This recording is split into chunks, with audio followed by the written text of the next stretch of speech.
Kirkwood Hospice has been at Dalton for 27 years, and now it's extended itself with a 16-bed inpatient unit. I'm here to meet Gary Wilkinson, the Director of Fundraising and Marketing. So let's go inside and see him.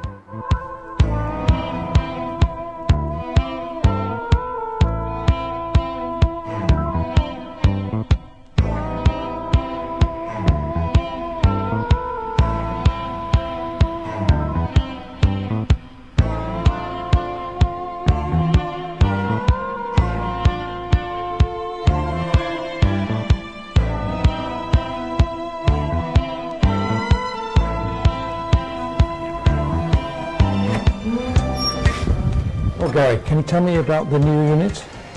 Yes, well, we had 16 beds before, so we haven't changed the number of beds, but what we've actually changed is we've changed the layout of the unit itself. The first thing we've done, which is a huge improvement on the old unit, is we've improved the family spaces, so we've created a lot more family space. Before, really, there weren't a lot of space for people to go. We had a very small lounge at the bottom of the unit, and other than that, really, relatives had to sit by a patient's bedside. Yep. So although as an organisation we were very keen for people to have a home from home, it was very difficult in practical terms because the building didn't lend itself to that. So what we did was, the first thing we did was we planned a lot of family space. So actually families have got time to spend out of bed, patients can be out of bed and they can be away from the bedside. So we have lounges, we have quiet rooms, we have a wonderful lounge kitchen diner in the centre of the unit, which is really the heart of the unit. And then the other changes we made were to the nature of the rooms. So before we only had 4 single rooms. Now we've actually increased the number of single rooms up to 9. They're all ensuite, so they're all ensuite facilities. And we've just improved the facilities in the unit itself. And I can say It feels like more like a hotel rather than a hospital environment. we were really, really keen that it didn't feel clinical. That was really, really important. You know, we want it to be a home from home. We want patients to feel relaxed. When they're here, we want relatives to feel relaxed. We want them to spend time here. That's really the most important thing. The environment is very relaxed, not at all institutional. No, and that was really, really important. We made some really key changes to the building. The building before was one very long, straight corridor. The curves that had been introduced in the building were very important. That was a big part of the design. And it was to break up the building. So although the building is bigger, it doesn't actually feel bigger because you don't see it all at once. You see bits. And also when people are moving along the corridor, they're getting continually changing views of the environment as they're doing so, which again is really, really important. We have 2 staff bases now because again, it is a bigger unit. And the nursing team now operate almost like 2 sides, and we're actually sort of at the point where one side stops and the second side begins. And this room, which is the big lounge kitchen diner, is central to the design and central to the room. So we can have a look in here if you want to. Thank you, Gary. Yeah.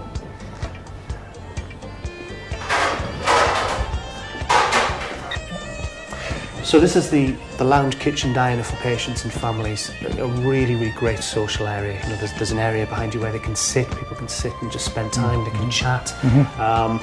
There's a dining table, large dining table, so if patients want to have a Sunday lunch, for example, because they always have a Sunday lunch at home, then they can do that. They can do that in the unit, and there's space to cook as well. And we can also bring meals down here, so it's not, if they don't want to cook or they're not well enough to cook, they can actually have meals brought down from the main hospice kitchen as well. And then you have a wonderful view out to the garden. Seating area outside, and again, this again was really important to try and bring the outside in to keep the synergy between the outside and the inside very, very close. And the architect Nightingale's worked really, really hard to get that design and get those design elements. The sense of being able to access the outside world is obviously very clear here. Yes. And you have this private space, and behind you have the beautiful gardens. Yes, and every bedroom has a private space like this. And just small things, you know, like for example the doors, there are no threshes on the doors, so we can wheel a bed outside. We have power outside because of course beds now have electric mattresses, you know, they're all electric beds. So actually we can plug those beds in outside in the outside sockets, and patients who are bedbound can still spend time outside, which is really, really important that they get that fresh air, that outside space, and they can spend time there with their families as well. And then we've made the main gardens far more accessible. So we have very gentle ramps and slopes. They're very wheelchair friendly. We have this resin-bound gravel right through the site on all of the paths, so it's very, very easy for relatives and to push patients if a patient is in a wheelchair. So the whole garden now is accessible to everyone, which was really, really important to us. I consider this very relaxed and yet therapeutic. It's beautiful to look at. It's functional. It is. And how much did it cost? Yeah, well, the total build cost was just over £3 million. So it was a huge undertaking for us. We launched a capital appeal to help raise the money to build the unit, and the people of Kirklees were fantastic and really responded, because of course we not only had to raise the money to build the unit, but we still had to raise the money to keep running and providing our services. And whilst the build was going on, we resited the inpatient unit at HRI, and the staff at HRI were fantastic. They were very, very generous, and they let us use a ward in the hospital for 12 months while the building was being built, which meant there was no interruption of service. So actually, inpatients still got hospice service provided by the hospice team, just in a different setting. So have you now finished paying for the wing, or have we still got to raise money for that? It's almost there. Okay. We've got about another £80,000 to go. We're about £80,000 short, which actually, on the back of £3 million, is not too bad. We need to keep digging in. We do. Yeah, we'll get there. We'll get there. We know we will. I mentioned before, the first thing is these doors open fully so you can get a bed through here. Again, the resin-bound gravel, it's very easy to move a bed or a wheelchair on here as well. The planters create a really private screened area. These were designed specifically for us by Grace Landscapes, who did all of the landscaping. And again, they're huge supporters of the hospice. And it gives a really private space for every single room. And then once we get to the bottom here, you can see the gardens. And the main feature of the gardens is the labyrinth, which is sort of central to everything as well.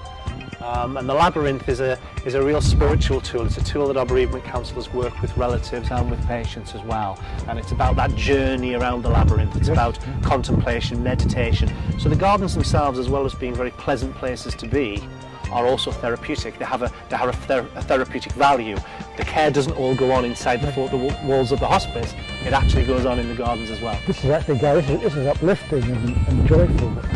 And the planting's incredible. And if you bear in mind, sort of last July, this was a building site. There was nothing here. So what you see, Grace Landscapes, they have planted everything. They've chosen all the varieties of plants, and also the grassed areas as well have all been returfed. So it's all brand new. The bridge, the pond, everything was created brand new. I want to tell me about the award. Yeah, of course. The award to me was for the overall winner and the examiner reader's popular vote. What does it mean to you?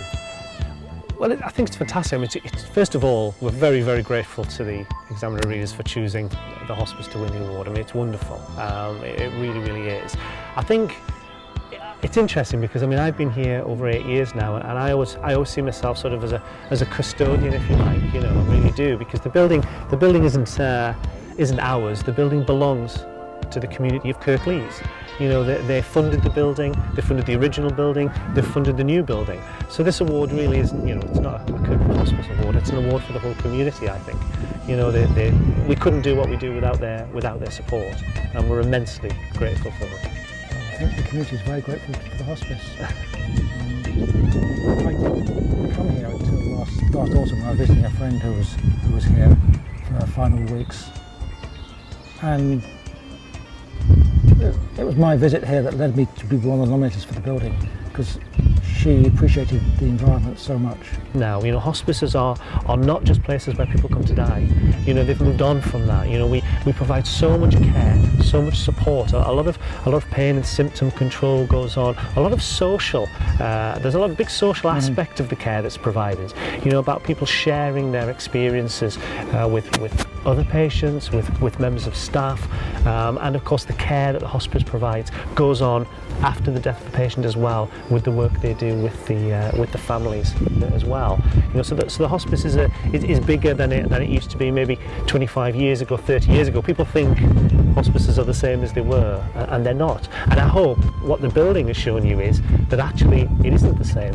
It has changed, because that's why the social areas, the family areas, were so important, because without those we couldn't provide the care to the level that we were happy with, because families were limited in terms of what they could do when they came here, and that was really important to us.